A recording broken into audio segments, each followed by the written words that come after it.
Hey everybody, Merry Christmas Eve and Merry Christmas. Merry Christmas. So we wanted to do something a little bit different in today's video. There is a really old tradition that is most popular in England, but that we love and think needs to get brought back, which is the tradition of a Christmas ghost story. If you've heard the song The Most Wonderful Time of the Year, they mention there'll be scary ghost stories, and our kids have always asked, why the heck are there scary ghost stories at Christmas? Well, it's actually a tradition that goes back centuries, back to when people would tell stories around the fire in the dead of winter when it was the darkest time of year, but really became popular in Victorian England with books like Charles Dickens' A Christmas Carol, the ghost stories of M.R. James, ghost stories being told at Christmas, and in Christmas editions of newspapers and magazines became a really popular thing. And it's something that we think needs to get brought back. Totally needs to come back. So we just wanted to share a little ghost story that actually I had written, and it's called The Dogs of Bodmin Moor. And that would be our little Christmas gift to all of you. So, without further ado, take it away. The Dogs of Bodmin Moor. A few years ago, I found myself sitting with a group of friends around a warm fire on Christmas Eve. There was a lazy conviviality in the air, as we were stuffed full of an assortment of dishes that members of the party brought to the gathering. The conversation was light, drifting between topics of work, travel, and our plans for the coming new year. Somewhere in the course of the evening, hot cups of cider were passed among the group. It momentarily quieted the conversation as we drank deep of the spicy beverage and luxuriated in the warm glow it left behind. "God, that's good," my friend Stephen declared. "Is there any more?" "I'm afraid not," I said. "There was just enough for everyone to have a glass."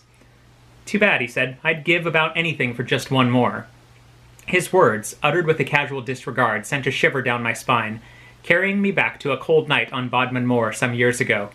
Stephen noticed my unease, and with a bit of a glimmer in his eye, asked if I had some story I wanted to tell.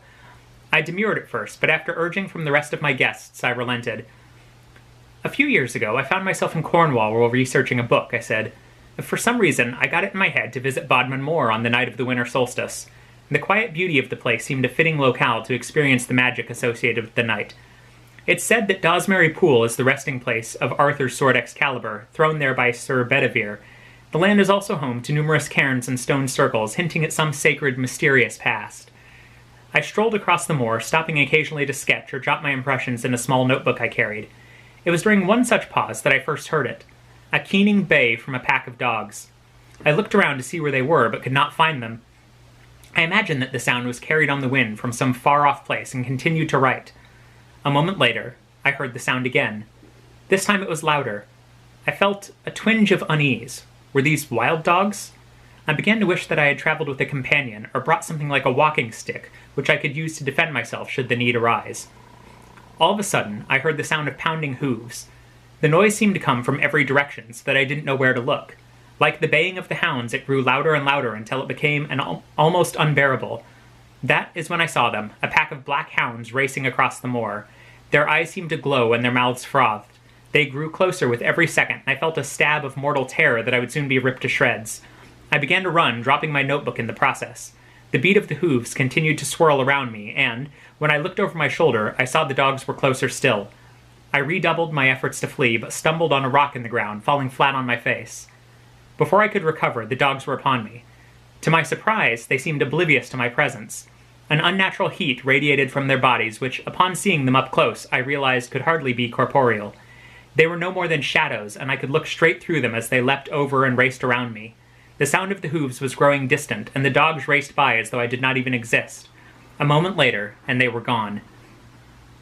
As you can imagine, I was rather shaken by the event. I raced back to my car and returned to the nearby village where I was staying, making straight way for a pub. I bought myself a stout drink and finished it in one long swallow. The bartender eyed me curiously and said that I looked as though I had seen a ghost. I admitted, with some embarrassment, that just such a thing had happened, relating the story I've just told you. The bartender laughed and said, "It seems you've had a run-in with Dando's dogs." When I remained confused, he told me that many centuries ago there was a wicked priest named Dando who lived in the area. In addition to his priestly duties, he was fond of hunting and had a love for the drink. One day, while out hunting with his hounds, he met a dark rider upon the moors. The stranger offered him a bit of ale, which Dando swallowed in one hearty gulp. Have you any more? Dando asked. When the rider said no, Dando declared, I'd go to the devil himself for it. The rider smiled and said, Then by all means, let us go. He seized Dando and raced away, dragging him down to hell. Dando's dogs raced after, straining with every bit of strength they had to save their poor master, but to no avail. To this day, the dogs still give chase, the bartender said. There was a moment of quiet when I finished my tale, broken only when Stephen spoke again. A good story, Stephen said, and if the ale was half so good as this cider, I think Dando made a good trade. Everyone at the party laughed, except for me. Just beyond the mingled voices of my friends, I thought I heard again the baying of Dando's hounds. The end. And Merry Christmas to you. Merry Christmas. I hope you enjoyed our little ghost story, and I hope you have a wonderful holiday. Thanks for visiting the Marceline Depot.